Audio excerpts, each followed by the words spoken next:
Hey guys, welcome back to my channel for an all new episode recap of today's Daysofourlives, August 21st, 2025. So we start off with Tate and Brady. So before Brady came in, Tate was on the phone talking to Holly, reminiscing about their little rendezvous at the penthouse and talking about doing it again. But Tate is saying, let's go somewhere else. We don't want, to be found out, right? So anyways, he come off the phone with Holly and, he's talking with his dad when his dad came in. And Brady's just saying it's been a while since they catch up. So he asked, did he hear anything back from the adoptive parents? So Tate said, no, they said that they don't want me to have any contact with her. And, after talking with Sophia and what Sophia went through, I get it now. I'm going to back off. And then, after Sophia seeing, Brave's adoptive child with Ari, she broke down, and I'm thinking, I'm thinking about how it affected me. I'm not thinking about how much Sophia had to go through. So I'm just realizing that it's maybe for the best. It would probably be too much for me, too much for her, and I'm just gonna back off from it, right? So Brady's just telling him how he is proud of him for making, a solid, stable decision, and taking Sophia's feelings into consideration. And he has been through so much over the past year, and he deserves to be young and really live his life. And he said, I need some kind of responsibility. So he's thinking of doing a part-time job while also going to college. So Brady said, okay, cool, what kind of job you want to do? So he said, maybe work at the pub again. And I did like working there. So Brady said, I'm going over there to meet Sarah for lunch. Maybe you can go over there and apply, right?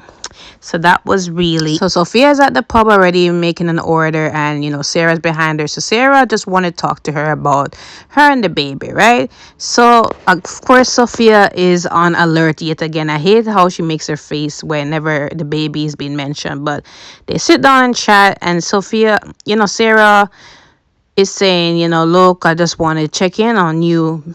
And Sophia said, look, like, you promised that you're gonna keep secret about me and my actual baby, where he is. And she said, yeah, I'm bound by confidentiality, but I still want to know how you're doing. It's a very tough decision, right? So she said, it's been rough because she's seen her baby around town with Javi and Leo, and then her mom actually saw the baby and said that the baby looked like one of her brothers. So that raised a lot of suspicions, and she was very thrown by that. And then she saw Ari with the baby, so twice in one day she saw her son, and then it kind of threw her for a loop, and it was really hard on her. And she's just hoping that the adoptive parents, they live outside of Salem so that this won't be a problem. Sarah asked her, like, hey, like, why don't you just tell Tate? Tate would understand that, you were alone when you gave birth, and you did the right decision. You made the right decision to actually put him in a safe environment at the firehouse. So I don't think he would be upset. And, she's worried about how her mom would take it because, again, her mom and dad are paying for college. And as much as she's an adult and she has a say, so she's lived under their roof and they are paying for college, and she doesn't want it to go away, right? So Sarah understands it's a very strong predicament that she is faced with, and she asked her about her plans. So she said that she was wanting to go to University of Chicago, but she ended up going to Salem. One thing I didn't like about that statement was that she said the pregnancy messed up her chance to go to that certain college, and I'm saying it is not the baby's fault, right? You could have just not slept with Tate or slept with anybody for that instance, right? You would have been in this mess, right? So anyways, she ended up saying that she's going to Salem U, and she's glad because she has friends here, and also Tate is going to be here. So Sarah said, Holly is my niece, right? So she didn't know that they were related, or didn't remember, so she says. And she says, oh, okay, I still am holding out hope for him. I've been through a lot now. I think I still have a chance. They've been on and off, on and off. So I appreciate your advice, but I'm not backing off. I'm not going nowhere. And I'm saying this girl is so delusional because she can definitely move on, as Sarah said. So Brady and Tate come in. Tate is filling the applications. And, Brady, Sarah, and Sophia talk. So Brady said, I heard back from the adoptive parents that they're not going to let Tate see his daughter.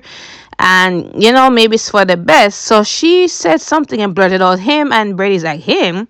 So she said, sorry, the baby. So she went to go check on her order. And Sarah went for some menus. And Brady just remembered the conversation he had with Sarah and um Rachel, right? So Rachel was saying that the baby was born, and Sarah was saying that, look, you know, I didn't even know that she gave birth outside of, Salem. And, when Brady told her that it was actually a girl, it raised Sarah's eyebrows. So now Brady's thinking, there's more to it. So he tells Sarah that, look, I can't shake the whole thing, the whole mess up with Sophia, right? So Sarah just said, she's under a lot of pressure. She's been through a lot. Maybe that's the reason. So Tate finishes the application, and him and Sophia talking. Sophia saying, hey, you wanna, eat outside, join me for lunch? So he said, no, me and Holly are gonna do something.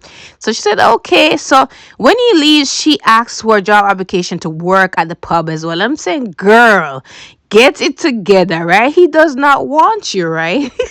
So back at the Demare mansion, Marlena is talking to Rachel, and they're just catching up about Grandpa John and how he would be useful in this situation. Cheer them both up. They talk about the book that they shared in common.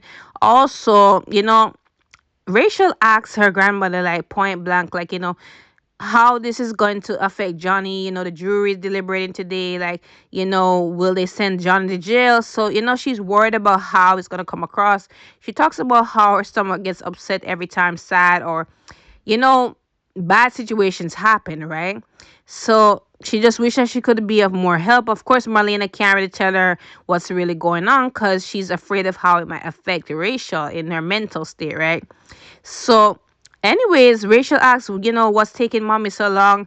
She's supposed to come back up with the food. So Marlena said that she's there with Uncle EJ talking. So Rachel said, is everything all right? Am I in trouble?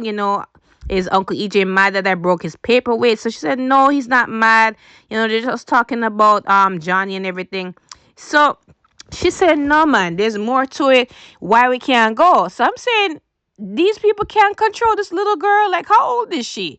Because the way how she talks to these adults, and they can't like tell her like a firm no, and she just accepts it. She wants to go forward with that. So Marlena is saying that let's just give them 10 minutes. So at this point, Rachel makes up the story about her pet snake missing, and she wants Marlena's help to go for it. It's at the window. By the time Marlena goes at the window, Rachel is already gone. And I'm saying, Marlena, how old are we? Like, with that dumb, that we're not seeing that this child is just playing you. She is her mother's child, right? And I could have seen through that from the moment she said that her pet snake is missing, right? That was a cop out. So she went down there, and she had to run down Rachel, right? So the jury is deliberating, and at this point, it is mostly saying not guilty verdict versus the one guilty. So the one guilty verdict was coming from Leo's new roommate. I can't remember his name right now, but anyways, I think it was David, something like that. So he is convinced that Johnny is the guilty culprit. His dad is probably protecting him. He's trying to create reasonable doubt in other people so that it takes away from his son, but it just doesn't make sense. The little girl, which is Rachel, he's saying that she testified that she saw him holding a gun to his father, and then she heard a gunshot. And Leo is saying that, but she didn't see him actually shoot him. So it's still a reason for him to not come across as guilty, right? So then he's talking about Marlena being a credible witness because, again, she is related to Johnny, and then she's probably a quack. She probably is not credible. So Leo's saying that she's everything else but not a quack. She's very respectable and she does her job really well. And they're not buying. Now he's convincing everybody else because he's telling Leo that, look, I'm going to make sure I convince other people to think that Johnny's actually guilty because there's just so much reasons why, right? Then he starts to let other people, believe him. And then now the verdict is split between guilty and not guilty. So half and half. So now Leo is the one that probably needs to make a decision. But Leo is still standing firm on the fact that he thinks that Johnny is definitely not guilty, right? So, at this point, we're gonna find out, I guess, by tomorrow, who is what the verdict might be, right? So we go on to the next scene, right? Which is Kristen and EJ. So EJ is telling Kristen that, look, you have to go do something really fast because the jury is deliberating as we speak. I can't afford for my son to go down just because you're protecting your daughter. And I understand both sides because they have children involved in this, and nobody wants to see their children going down, getting in prison or at mental facility, which would be the case for Rachel or a juvenile center. They don't want that outcome, right? So EJ saying, you're a smart girl, you're good on scheming, figured it out, and you gotta figure it really quick.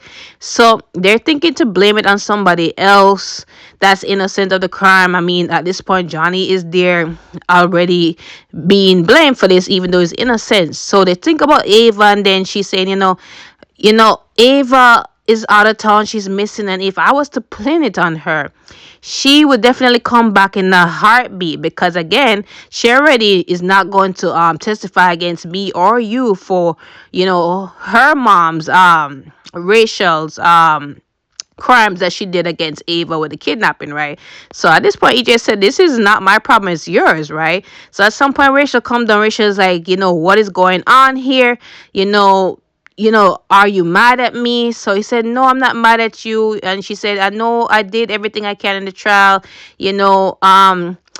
I try to help Johnny as much as possible. Do you believe me? So he said, yes, right? So at some point, Marlena says, she got a text message from Belle, and Belle says, the verdict is in. So now we're going to figure out what's really going on tomorrow. Hopefully find out the verdict for true. But honestly, like, I get both sides, and that he just trying to protect his son and doesn't want his son rotting in a jail, right?